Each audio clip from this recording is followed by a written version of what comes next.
الحمد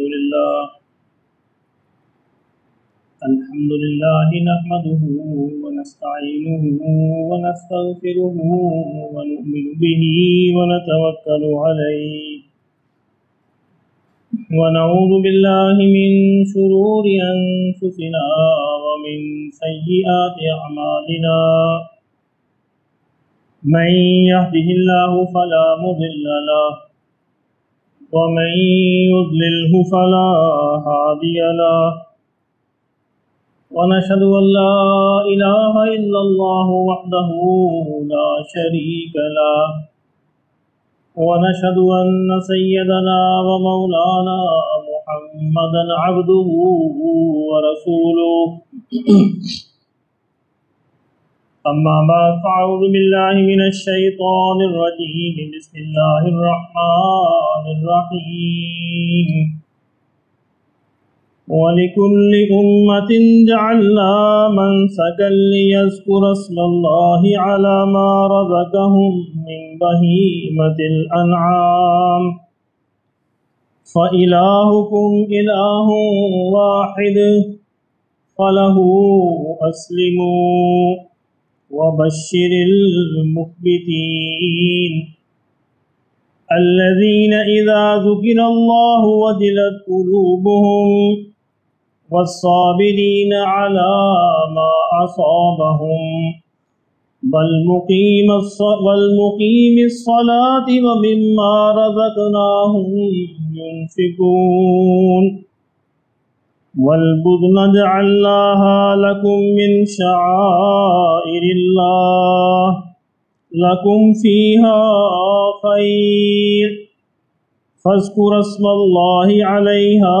صواف فإذا وجبت جنوبها فكلوا منها وأطعموا القاني والمعتر كذلك سخرناها لكم لعلكم تشكرون لن ينال الله لحومها ولا دماؤها ولكن يناله التقوى منكم كذلك سخرها لكم لتكبروا الله على ما هداكم وبشر المحسنين صدق الله مولانا العظيم.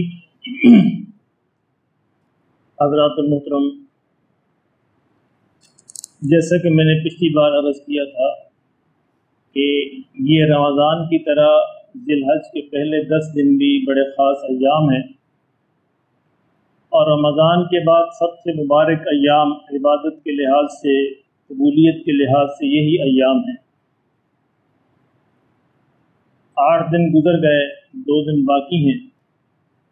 ان ایام میں سب سے اہم ترین عبادت تو حج کی عبادت ہے، جس کو اللہ نصیب فرما دے، اور جس کو اللہ نصیب نہ فرمائے وہ کم از کم اس کے لیے کوشش کرے اور دعا کرے. کوشش اور دعا ضروری ہے، یعنی کوشش اور دعا کے بغیر یہ کام نہیں بنتا. ان ایام کی دوسری بڑی عبادت جو ہے وہ قربانی ہے، اور قربانی جو ہے وہ کسی اور دنوں کے اندر، جس طرح حج کسی اور دنوں کے اندر نہیں ادا کیا جا سکتا، اسی طرح قربانی کے لیے وہ خاص ایام ہیں 10، 11 اور 12. ان دنوں کے علاوہ پورے سال میں آپ جانوروں کو ذبح کیجیے، ان کا گوشت کھائیے، اللہ نے حلال کیا ہے، صدقہ خیرات کیجیے، لیکن وہ قربانی کا ثواب نہیں. جو شخص یہ چاہتا ہے کہ قربانی کا ثواب اس کو ملے، اس کو انہی 3 ایام کے اندر قربانی کرنی. اور تیسرا عمل ان ایام کے اندر دن کا روزہ ہے اور رات کی عبادت ہے. اللہ نصیب فرمائے تو سارے کے سارے پہلے جو 9 دن ہیں سب کا روزہ رکھیے، اگر نہیں تو کم از کم 9 تاریخ کا جو عرفہ کا دن ہے اس کا روزہ ضرور رکھیے. میں نے عرض کیا تھا حضور صلی اللہ علیہ وسلم نے ارشاد فرمایا، جس کا مفہوم یہ ہے کہ جو 9 ذی الحج کا روزہ رکھتا ہے اللہ اس کے 2 سال کے گناہوں کو معاف فرماتا ہے، ایک پچھلے سال کے اور اگلے سال. کتنی بڑی سعادت ہے، چند گھنٹے کی بات ہے اور اجر جو ہے وہ بہت بڑا ہے. اور ایک ان ایام کے اندر تکبیرات تشریق کا پڑھنا ہے، اللہ اکبر لا الہ الا اللہ واللہ اکبر وللہ الحمد۔ یہ تکبیرات تشریق 9 ذی الحج کی فجر سے لے کر 13 ذی الحج کی عصر تک پڑھی جاتی ہے۔ ہر نماز کے بعد ایک دفعہ پڑھنا ضروری ہے، 2 3 4 دفعہ پڑھیں، آپ کی مرضی ہے، کم از کم ایک دفعہ ضرور پڑھنی چاہیے اور بآواز بلند پڑھنی چاہیے۔ نبی صلی اللہ علیہ وسلم کا یہی طریقہ ہے۔ عورتوں کے لیے بھی ضروری ہے، گھر میں اپنی خواتین کو بھی یہ مسئلہ بتائیے کہ ہر نماز کے بعد 9 ذی الحج کی فجر سے لے کر 13 ذی الحج کی عصر تک، 9 10 11 12 13 5 دن بنتے ہیں، ان تمام دنوں میں ہر نماز کے بعد ایک دفعہ اس تکبیر کا پڑھنا ضروری ہے۔ زیادہ پڑھے کوئی حرج نہیں، لیکن ایک دفعہ ضرور پڑھیں۔ تو یہ چند عبادات ہیں جو خاص انہی ایام کے ساتھ ہیں، جو انہی ایام میں ادا کی جا سکتی ہیں اور کسی ایام میں نہیں۔ حج کے بعد جیسا کہ میں نے عرض کیا، سب سے بڑی عبادت قربانی کی عبادت ہے۔ قربانی کے بارے میں ہر برس ایک خاص طبقہ بڑی عجیب و غریب غلط فہمیاں پھیلاتا ہے، اور بعض کے خیال میں قرآن میں اس کا ذکر ہی نہیں ہے۔ یہ قرآن مجید کو نہ پڑھنے کا انجام ہے، نہ پڑھنے کا نتیجہ ہے۔ آپ کے سامنے میں نے جو آیات تلاوت کی ہیں، یہ بھی اور اس سے پیچھے بھی پورا رکوع جو ہے، یہ سارا قربانی کے سلسلے میں۔ چلیے میں آپ کو اس کا ترجمہ سنا دیتا ہوں، پھر آپ خود ہی فیصلہ کیجئے کہ قربانی کا ذکر قرآن میں ہے کہ نہیں۔ اللہ نے فرمایا وَلِكُلِّ أُمَّةٍ، ہر امت کے لیے، یعنی یہ مسلمانوں سے خاص نہیں ہے، آدم علیہ السلام سے لے کر آقا دو عالم صلی اللہ علیہ وسلم تک ہر امت کے لیے جعلنا منسکن، میں نے قربانی کی عبادت کو مقرر کیا۔ اچھا، قربانی ایک عبادت ہے، رسم نہیں ہے، اس کو ذہن میں رکھیے۔ جس طرح نماز عبادت ہے، روزہ عبادت ہے، حج عبادت ہے، زکوٰۃ عبادت ہے، قربانی بھی اسی طرح کی ایک عبادت ہے۔ فرمایا کہ وَلِكُلِّ أُمَّةٍ جَعَلْنَا، میں نے ہر امت کے لیے منسکن، قربانی کی ایک رسم جو ہے مشروع کی ہے، لِيَذْكُرَ اسْمَ اللَّهِ عَلَى مَا رَزَقَهُم مِّن بَهِيمَةِ الْأَنْعَامِ، تاکہ وہ مویشی جو میں نے ان کو عطا کیے ہیں، بہیمۃ الانعام کہتے ہیں مویشی جو گھروں کے اندر پالے جاتے ہیں، بکری ہے، بھیڑ ہے، گائے ہے، اونٹ ہے، بیل ہے، یہ سارے گھروں کے اندر پالے جاتے ہیں۔ یہ جو بہیمۃ الانعام ہے، تاکہ لوگ ان پر اللہ کا نام لے کر ان کو اپنے لیے حلال کریں۔ وَإِلَٰهُكُمْ إِلَٰهٌ وَاحِدٌ، لوگوں یہ جان لو کہ تمہارا اللہ ایک ہی اللہ ہے۔ فَلَهُ أَسْلِمُوا، تو اس کے آگے جھک جاؤ، اپنے آپ کو اس کے آگے جھکا دو، اپنے آپ کو اس کے لیے وقف کر دو۔ وَبَشِّرِ الْمُخْبِتِينَ، اور جن کے دل اللہ کے آگے جھکے ہوئے ہیں ان کو خوشخبری سنا دو۔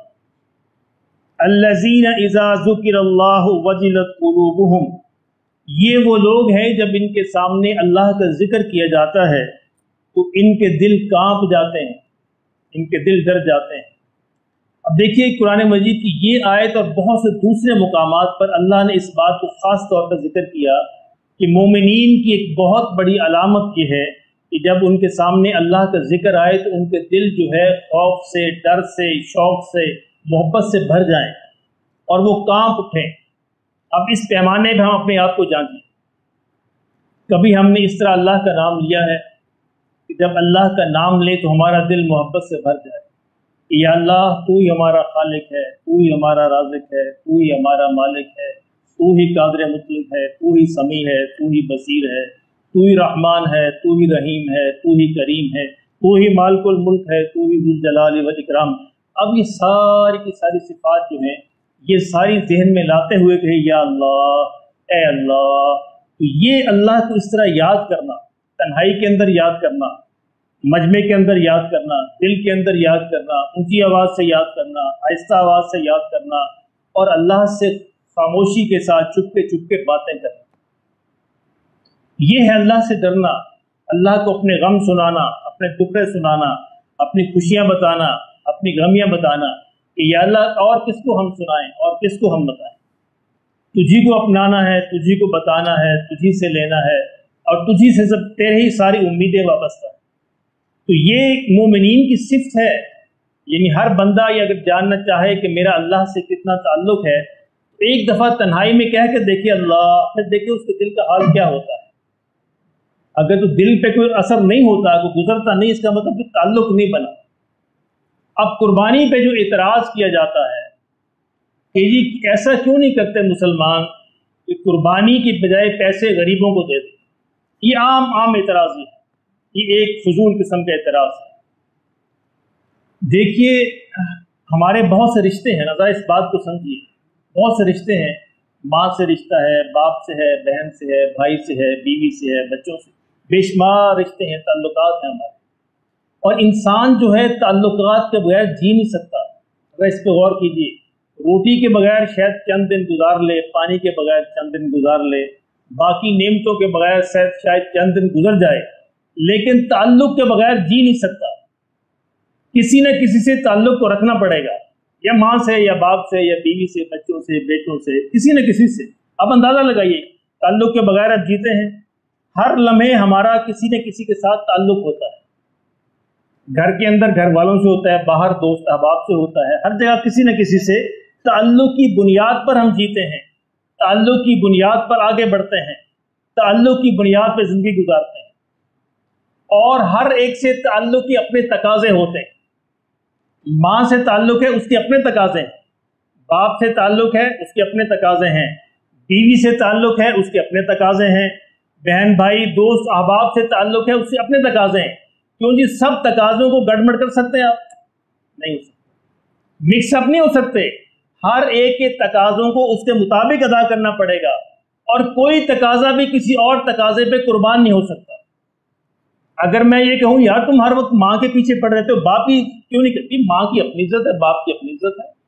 हर वक्त तुम बीवी की बातें करते रहते हो, बहन भाइयों की नहीं करते? बीवी का अपना मुकाम है, बहन भाई का अपना मुकाम है, सबका अपना मुकाम है।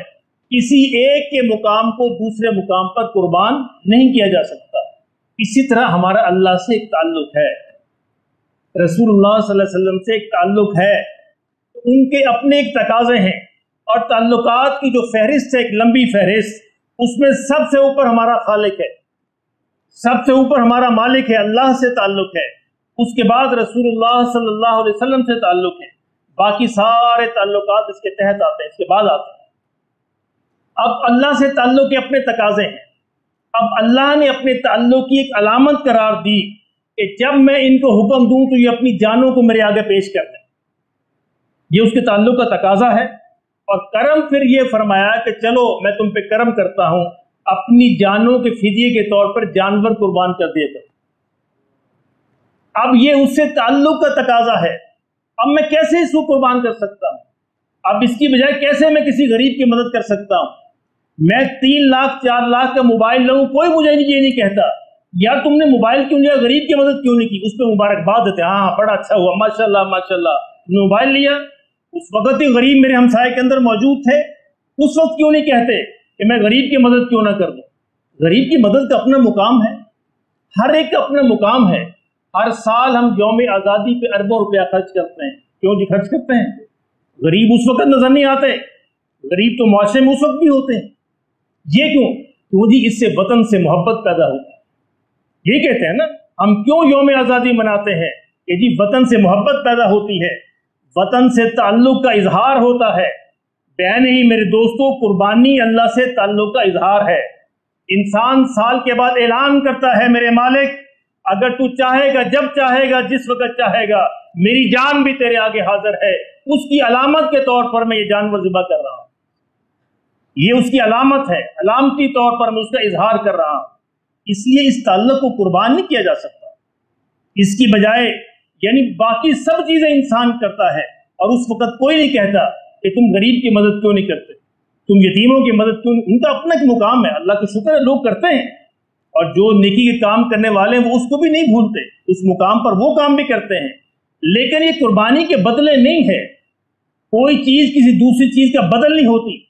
अगर मैं आपसे पूछूं कौमी लिहाज से, कौमी झंडे को सलाम करना, सलामी देना, ये ज्यादा अहम है ये कौमी तराने का एहतमाम करना ये ज़्यादा अहम है? क्या है? आप कहेंगे दोनों अहम है। जी दोनों अहम है।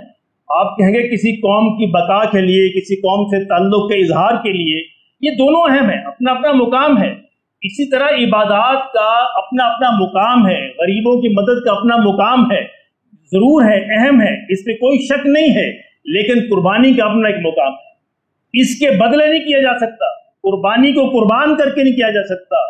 और मेरे मोहतरम दोस्तों, कुर्बानी को कुर्बानी से करना चाहिए, ये मैं हर साल कहता हूँ। और हर साल लोग मसला पूछते हैं, मौलवी साहब हम पे तो बड़ा कर्ज है, यानी कोई जवाब निकल आए, यानी उस कर्ज के होते हुए मोबाइल पे 3 लाख खर्च करने का जहन में नहीं आता, उस कर्ज पे होते हुए बाकी तायुशात पे खर्च करते हुए कभी जहन में नहीं आता कि मुझ पे कर्ज है। कुर्बानी का जहन आए तो मुझ पे कर्ज है, इस तरह मेरी जान छूट सकती है। क्यों? कि अल्लाह से ताल्लुक कमजोर है। अल्लाह से ताल्लुक होता तो बंदा कर्ज लेके भी कुर्बानी करता, होता है ना। ये मैं शरी बात नहीं बता रहा, शरी तौर पे जायज ठीक है आप, लेकिन जब प्यार का ताल्लुक हो, मोहब्बत का ताल्लुक हो, तो बंदा कितना आगे बढ़ जाता है। फिर ये नहीं देखता कर्ज है नहीं है, फिर कर्ज उठा के भी काम किया करते हैं। तो ये मैंने अर्ज करने की कोशिश कर रहा हूं, कुर्बानी उसका अपना एक मुकाम है, इसको बाकी इबादत, बाकी जो नेकियां हैं उसके बदले में कुर्बान नहीं किया जा सकता। ये अल्लाह ने मशरू किया है। सूरह हज की इन आयात को पढ़ के देखिए, सूरह कौसर को पढ़ के देखिए। और कुर्बानी का मतलब कुर्बानी है। वन हर, इन हर कहते हैं जब ऊंट के गले पे छुरी फेरी जाती है, उसके गले से जो आवाज निकलती है उसको नहर कहते हैं। ये है, यानी जानवर के गले पे छुरी फेर के ही इसका हक अदा होता है, जब उसके गले से ये आवाज निकलती है। और एक और अजीब बात की जाती है कि जनाब ये बड़े जानवर ज़ाया किए जाते हैं हर साल, 25, 30, 40 लाख जानवर कुर्बान होता है। अल्लाह अकबर। इनको ये नहीं पता कि इससे कितनी बड़ी मुआशी सरगर्मी जो है वो जनरेट होती है। जरा अंदाजा, मैं आपको सिर्फ एक झलक दिखाता हूँ। आप फर्ज कीजिए कि जानवरों का एक गिरोह जो है सिंध के अंदर पला है, एक रेवड़ है, 100, 50, 30, 40, 50 बकरियों को गाय का सिंध के अंदर पला है। अब जिसने वो रेवड़ पाला है और उस पालने के ज़ाहिर है उसके 2, 4, 5, 10 मुलाजम भी होंगे, उन सब की मुआशियात उससे वाबस्ता होगी।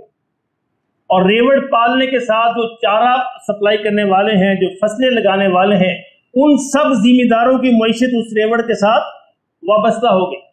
अब ये मैं सिर्फ 100 बकरियों की बात कर रहा हूँ, यानी किसी ने 100 बकरियां पाली, एक रेवड़ बनाया। अब उस रेवड़ के साथ कितने लोग मुतल्लक हो गए, सबकी रोजी उसके साथ जुड़ गई। कोई जुड़ी कि नहीं जुड़ी? अब जब ईद का जमाना आया, इस साल भर जुड़ी रही रोजी उनके साथ। जब ईद का जमाना आया, अब उस रेवड़ को ज़ाहिर है ट्रकों पर, गाड़ियों पर, बसों पर सवार करके दूसरे शहरों में भेजा जाएगा। अब क्या हुआ? अब ट्रांसपोर्ट का कारोबार चमका। अब उस एक रेवड़ के सदके कितने ट्रकों वालों का, कितने बसों वालों का कारोबार जो है उससे वाबस्ता हो गया। और ट्रक वाला खाली ट्रक नहीं होता, उसके साथ कंडक्टर भी है, मुलाजम भी है, ड्राइवर भी है। और जब ट्रक चलेगा तो साथ फिर पेट्रोल पंप भी चलेगा, और जब पेट्रोल पंप चलेगा तो साथ फिर वर्कशॉपें भी चलेंगी। तो ऐसे होगा ना। अब ट्रांसपोर्ट के कारोबार के साथ बाकी सारे 10 कारोबार भी चलेंगे। ऑयल बदलने वाले को कारोबार चलेगा, मैकेनिक का कारोबार चलेगा, पेट्रोल पंप वाले का कारोबार चलेगा, जो स्पेयर पार्ट्स वालों का कारोबार चलेगा। ये कैसे चला? उस एक रेवड़ की वजह से। अब ये कारोबार, ये जो ट्रक है, बसें हैं, ये सारे दूसरे शहरों में पहुंचे। अब जिन जिन शहरों में पहुंचे वहां मंडियां बनी। अब जब मंडियां बनी तो मंडी के साथ सैकड़ों लोगों का रोजगार वाबस्ता होता है। अब जरा मंडी में जाके देखिए, जो टेंट लगाएंगे वो टेंटों वहां पे प्रोवाइड किए, और जिन्होंने चारा सप्लाई किया वो चारा सप्लाई किया, किसी ने वहां पे चारपाइयां सप्लाई की, किसी ने वहां पे बेंच सप्लाई किए, किसी ने वहां पे कूलर लगाए, किसी ने वहां पे पानी सप्लाई किया। अब ये सारे का सारा रोजगार इस एक रेवड़ की वजह से वाबस्ता हुआ। अब जितने दिन वो मंडी आबाद रही, सबका रोजगार चलता रहा। अब उस मंडी से खरीद कर आप एक जानवर घर ले आए। अब एक जानवर के घर लाते ही इस हसन टाउन के अंदर पूरे अवान टाउन, पूरे खड़क, पूरे हसन टाउन के चारे का कारोबार चल पड़ा। आपने देखा आजकल गली गली के अंदर लोग चने लेके बैठे हैं, दाने लेके बैठे हैं, चारा लेके बैठे हैं। इन सब का कारोबार जो है इस एक कुर्बानी से चल पड़ा। अब आगे चलिए, अब 10 जिलहज आ गया। अमानत जैसे बहुत से लोगों के चेहरों पे खुशियां फूट रही कि जी आप हम जानवर जो ज़िबा करेंगे, ठीक है, अमानत अब भी हंस रहा है, खुशी फूट रही है कि जानवर ज़िबा करने का वक्त आ गया। अब तमाम जितने भी यानी जानवर ज़िबा करने वाले हजरात हैं उनके चेहरों पे खुशी आ गई, उनका कारोबार इससे वाबस्ता है, उनकी मईशत इससे वाबस्ता है, अल्लाह ने उनकी रोजी दी है। ये रोजी किससे चली है? उस एक जानवर से जो सिंध के किसी मैदान में पला था। अब 10 तारीख को या 11 को या 12 को इन सारे लोगों का रोजगार उससे वाबस्ता हो गया जो वो जानवर को जो ज़िबा करेंगे। अब सिर्फ यहां तक नहीं होगा, जब जानवरों की जो आलाइशें गंदगी उठाने वाले हैं उनका रोजगार भी उससे वाबस्ता है, जो भी उससे खाली नहीं है। आपको मालूम है कि जानवर की आंतें कहां जाती हैं? ये बंद रोड पे जाके देखिए, पूरे के पूरे लंबे कारखाने लगे हुए, ये आंतें यहां से इकट्ठी की जाती हैं, आंतें ऐसे ही उन कारखानों को सप्लाई की जाती हैं, उन कारखानों के अंदर ये आंतें धोई जाती हैं, उनको खुश किया जाता है और पता क्या बनता है? इनसे सबसे आला मियार के कैप्सूल बनते हैं और ये पाकिस्तान में बिकते सारे एक्सपोर्ट होते हैं। यानी उनको फुर्सत ही नहीं होती, वो जो कारोबार वाले बैठे हैं, अगर ये कुर्बानी अल्लाह की कसम अगर ये ना हो, उन सब के कारखाने बंद होकर रहे, वो सारे के सारे कुर्बानी के दिन की उम्मीद लगाए बैठे और पूरे साल का रोजगार वाबस्ता उनका हो जाता है। इतनी आंतें जमा होती हैं कि पूरे साल उनसे खत्म नहीं होती और इंतहाई आला मियार के जो कैप्सूल इन आंतों से बनते हैं। और इसके बाद चलिए जानवर ज़िबा हो गया, आपने गोश्त भी खा लिया और गोश्त से ज़ाहिर आप ज्यादा खाएंगे, जब ज्यादा खाएंगे तो डॉक्टर का रोजगार भी वाबस्ता हो गया, ये भी हो गया, ये भी हो गया। और उसके बाद फिर खालों का, अल्लाह अकबर, खालों का तो लंबा एक मैदान है, यानी खालों के साथ चमड़े का जो पूरा कारोबार है। जरा चमड़ा मंडी का विजिट कीजिए, चमड़ा मंडी का विजिट कीजिए, सारे के सारे ये कुर्बानी के दिन के मुंतजर होते हैं। और खालों के साथ जो है सिर्फ उनका नहीं, तमाम मदारस का रोजगार भी चलता है और तमाम तंजीमों का रोजगार भी चलता है, रफाही और फलाही अदारों का रोजगार भी चलता है। ये सारा खालों से वाबस्ता होता है। अब खालों के साथ जो है सिर्फ पाकिस्तान नहीं, पूरे इंटरनेशनल लेवल तक ये सारा का सारा एक्सपोर्ट होगा, कारोबार होगा। जूते बनेंगे, बैग बनेंगे, शॉलें बनेंगी, जैकेटें बनेंगी, बैग्स बनेंगे, आपके पर्स बनेंगे, बेशुमार चीजें बनेंगी। ये सारा इसके साथ वाबस्ता है। और इसके अलावा अगर आप गौर करें तो इसके अलावा बेशुमार चीजें जो है कुर्बानी के साथ वाबस्ता है। इसलिए ये कहना कि कुर्बानी एक बेकार मशगला है, ये इंतहाई हमाकत की बात है। ये सिर्फ वही कह सकता है जिसको इसके फलसफे का इल्म नहीं हो, जिसको ये पूरी चेन का इल्म नहीं। मुआशियात जो है किसी कौम की तभी एग्जिस्ट करती है जब ये मुआशियात की चेन चलती रहे। ये इकोनॉमिक एक्टिविटी जो है जब तक अगर जनरेट ना हो तो मुल्क के तरक्की नहीं कर सकते। ये कारखाने बंद होकर रह जाएंगे। एक साल आप मुल्क के अंदर कुर्बानी बंद कर दीजिए, आप देखें चमड़ा मंडी से लेकर नीचे तक सारे कारोबार ठप होकर रह जाएंगे। और ये चमड़ा मंडी जरा कसूर का विजिट कीजिए, खालों को रंगने का कारोबार जो है, सुखाने का जो कारोबार जो है, पूरा कसूर भरा पड़ा है। सारे कसूर का कारोबार इससे वाबस्ता है। उनका कसूर क्या है? कुर्बानी का इंतजार करते हैं। अल्लाह हम इसकी समझ नसीब फरमा दे। मेरे मोहतरम दोस्तों, बहरहाल हमने कुर्बानी इसलिए नहीं करनी, हमने कुर्बानी सिर्फ और सिर्फ इसलिए करनी है कि अल्लाह का हुक्म है और मेरे नबी का तरीका है सल्लल्लाहु अलैहि वसल्लम। बाकी सारे काम जो वो खुद ब खुद होते जाएंगे। नीयत सिर्फ ये होनी चाहिए कि कुर्बानी इसलिए कर रहा हूँ कि मेरे अल्लाह ने मुझे हुक्म दिया है और आका दो आलम सल्लल्लाहु अलैहि वसल्लम का तरीका है। और मेरे मोहतरम दोस्तों, कभी तो हमें अपने मालिक से वफा करनी चाहिए। कुर्बानी अपने मालिक से वफा का इजहार है। हमारे एक दोस्त गए फ्रांस पढ़ने, तो वहाँ पे एक कुत्ता उन्होंने पाल लिया। अब जब कुत्ता पाला, कुत्ते से एक ताल्लुक था, वो सुबह जाते और शाम को घर वापस आते और कुत्ता सारा दिन गली में मोहल्ले में इधर उधर फिरता रहता। अब उसको पता था कि मेरे मालिक के आने का वक्त क्या है, और जब वो वक्त आता तो दरवाजे पे आन मौजूद होता और मालिक आता तो उसके साथ वो प्यार करता, उसको अंदर ले जाता और सारी रात वो फिर घर के अंदर रहता। सर्द इलाका है। एक दिन वो कहते हैं कि मुझे देर हो गई यूनिवर्सिटी में, रात बीत गई काफी और ठंड भी बड़ी थी, बर्फबारी भी हो रही थी, तो मैंने अपने जिस्म को चादर से छुपाया, चेहरा भी छुपाया और चलता चलता पहुंच गया। जब मैंने देखा तो कुत्ता दरवाजे पे मेरा इंतजार कर रहा। क्योंकि मैंने अपने आप को छुपाया हुआ था, चेहरा भी नंगा नहीं था, तो वो मुझे पहचान नहीं सका। कहते जब मैंने दरवाजे की तरफ हाथ बढ़ाया तो वो मुझ पर लपका, उसने मुझ पर हमला किया। ये कौन है? कहते जब मैं बोला तो फौरन पीछे हट गया। मेरी आवाज को पहचाना, मेरे चेहरे को पहचाना वो फौरन पीछे हट गया और अपना सर झुका के नीचे बैठ गया। तो मैंने दरवाज़ा खोला, उसे कहा कि जो भी उसका नाम था, टोनी या मोनी जो भी था, कि तुम अंदर आओ। कहते उसने अंदर आने से इनकार कर दिया, अंदर नहीं आया और सर झुका के बैठा रहा। शर्मिंदा हो गया कि मैंने अपने मालिक पे हमला किया। हया आई उसको, कुत्ते को, मैंने अपने मालिक पे हमला किया। कहते मैंने उसे बड़ा बुलाया कि अंदर आ जाओ। कहता नहीं, वो नीचे सर किए बैठा, अंदर नहीं आया। खैर कहते मैंने दरवाज़ा बंद किया, नींद आई थी, मैं सो गया। अब बाहर बर्फबारी हो रही थी। अब सारी रात कुत्ता ये वफा करने के लिए कि मैंने अपने मालिक से वफा नहीं की, दरवाजे पे बैठा। सुबह जब मैंने दरवाज़ा खोला तो कुत्ता वहां पे मर चुका था। मेरे मोहतरम दोस्तों, एक कुत्ता इतनी वफा करता है और हम जो है साल के बाद एक मौका आता है और हम सवाल पूछते हैं, मौलवी साहब मेरे पे कर्ज है, कुर्बानी करूं कि ना करूं? मौलवी साहब को जवाब निकाल दे, मैं कुर्बानी से बच जाऊं। एक मौका आता है अपने मालिक से वफा करने का, अपने मालिक से मोहब्बत का इजहार करने का कि मौला हम तेरे हैं, तू चाहेगा तो अपना आप भी कुर्बान कर देंगे। उस मौके पे भी हम जो बहाने ढूंढते हैं, जवाब ढूंढते हैं, कल को अल्लाह के हुजूर क्या जवाब पेश करेंगे कि मौला हम बहाने ढूंढते रहे, हम जवाब तलाश करते रहे। अल्लाह कहेगा तुमसे तो फरांस की गली का वो कुत्ता अच्छा था जो अपने मालिक से हया की, उसने वफा की और बैठे बैठे अपने जान दे दी, अंदर नहीं आया। इतना शर्मिंदा हुआ कि मैं किस मुंह के साथ घर के अंदर जाऊं, मैं मालिक पे हमला कर बैठा, मुझसे गलती हो गई। हमें भी ये मुंह लेकर आका दो आलम सल्लल्लाहु अलैहि वसल्लम के हुजूर पेश होना है, हमें भी ये मुंह लेकर अल्लाह के सामने पेश होना है। लोगों अपने मुंह को दुरुस्त कर लो कि हम अल्लाह हमें पहचान ले कि ये मेरा बंदा है, हुजूर हमें पहचान ले कि ये मेरे उम्मती हैं। अल्लाह मुझे भी नसीब फरमा दे, आपको भी नसीब फरमा दे। तो इंशाअल्लाह ईद उल अज़हा कितने बजे पढ़नी है?